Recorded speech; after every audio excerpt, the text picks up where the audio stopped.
Kemilau danau menyilau mata, tempat putera menahan ikan. Lafaz bismillah pembuka kata, gelanggang pidato hamba mulakan. Assalamualaikum dan salam sejahtera diucapkan kepada Tuan Pengerusi Majlis, barisan hakim yang arif lagi bijaksana, guru-guru yang dikasihi dan rakan-rakan setanding sekalian. Pada hari yang indah dan nirmala ini, saya akan menyampaikan sebuah pidato yang bertajuk Menghayati Kemerdekaan, Tanggungjawab Bersama. Izinkan saya memberikan takrifan tajuk pidato saya. Menghayati kemerdekaan bermaksud memahami dan menyedari erti kebebasan dari pihak penjajah atau mana-mana kuasa yang terlibat. Manakala tanggungjawab bersama merujuk kepada tugas, kewajipan atau peranan yang patut dipikul bersama-sama. Dengan ini, dapat disimpulkan bahawa sebagai seorang rakyat Malaysia, kita haruslah menghargai kebebasan yang dicapai oleh negara sejak 64 tahun yang lalu dan menjadi tanggungjawab rakyat untuk mempertahankan kemerdekaan tersebut. Para hadirin sekalian, pada pendapat saya, setiap warga Malaysia, terutamanya generasi baharu yang merupakan pewaris bangsa, perlu menghayati kemerdekaan.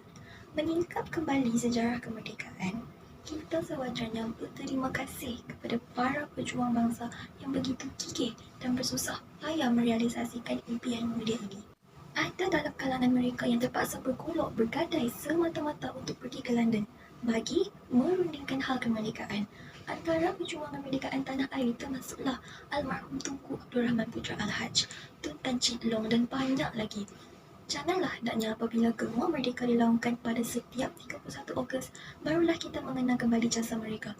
Jika inilah realitinya, alangkah malangnya nasib negara yang mempunyai generasi baru yang hanya tahu akan berkata merdeka, tetapi tidak memahami dan menghayati erti kemerdekaan. Sehubungan itu, kita sedia maklum bahawa generasi pejuang kemerdekaan mempunyai visi dan ilmu yang cukup tinggi. Mereka bijak menggunakan ilmu dan akal untuk mencari formulir terbaik bagi mencapai matlamat kemerdekaan tanpa pertumpahan darah. Mereka mempunyai semangat jiwang dan sifat setia kawan yang tidak berbelah bahagi. Tanpa mengira keturunan, budaya dan bahasa, mereka bersatu hati dalam menuntut kemerdekaan daripada pihak British. Baik yang berbahasa Melayu, Cina maupun India, matlamat mereka hanya satu, iaitu mahu akan sebuah negara yang merdeka. Mereka mengetepikan soal agama dan budaya. Falsafah yang ada ketika itu cukup mudah dan jelas, iaitu di mana bumi dipijak, di situ langit dijunjung. Atas kepercayaan bahawa ketiga-tiga bangsa utama persekutuan tanah Melayu itu dapat mencapai kata sepakat mentadbirkan negara ini, maka penjajah British pun melepaskan bumi bertuah ini kepada anak watan.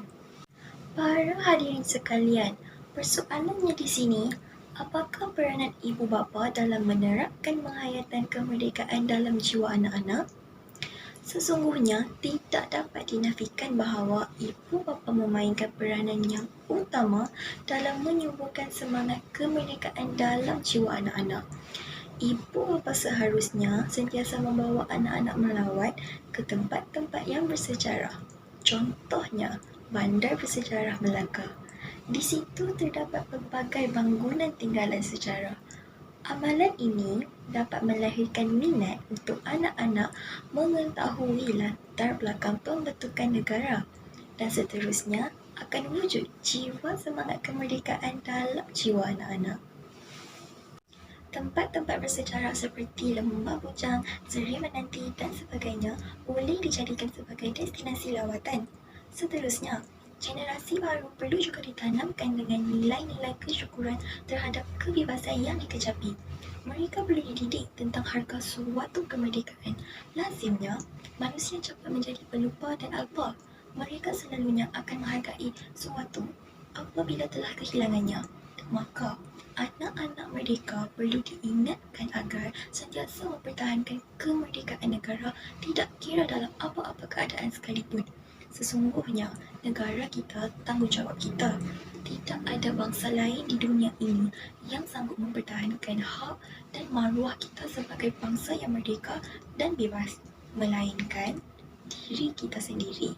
Golongan muda kita perlu juga dijelitkan dengan fakta sejarah bahawa negara kita pernah berada dalam cengkaman penjajah selama hampir 550 tahun selepas tumbangnya zaman kegemilangan Kesultanan Melayu Melaka.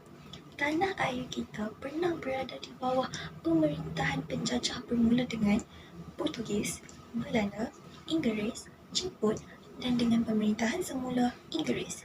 Kita tidak mahu pisang berbuah dua kali. Oleh itu, menjadi tanggungjawab bersama untuk memelihara dan mempertahankan hak kita sebagai bangsa yang merdeka. Kita tetap akan hidup sebagai bangsa yang mulia dan bermaruah selagi kemerdekaan kita tidak tergugat. Sidang majlis yang dimuliakan, pendek kata memanglah tepat dan tidak boleh dinafikan lagi bahawa kemerdekaan harus disematkan dalam jiwa setiap warga kita, khasnya golongan muda. Janganlah kita mensia-siakan nikmat ini dengan perkara-perkara yang tidak memberi untung kepada negara kita. Marilah kita mengisi kemerdekaan dengan perkara-perkara yang berguna bagi membangunkan agama, bangsa dan negara. Bak kata pepatah, bulat air kerana pembentuk, bulat manusia kerana muafakat. Saya akhiri pidato saya ini dengan 4 kerap pantun. Salam kemaafan saya ulurkan. Semoga kefesaan terus berpanjangan. Ilmu diberi harap halalkan. Semoga perjuangan mendapat keberkatan. Sekian, terima kasih. Merdeka!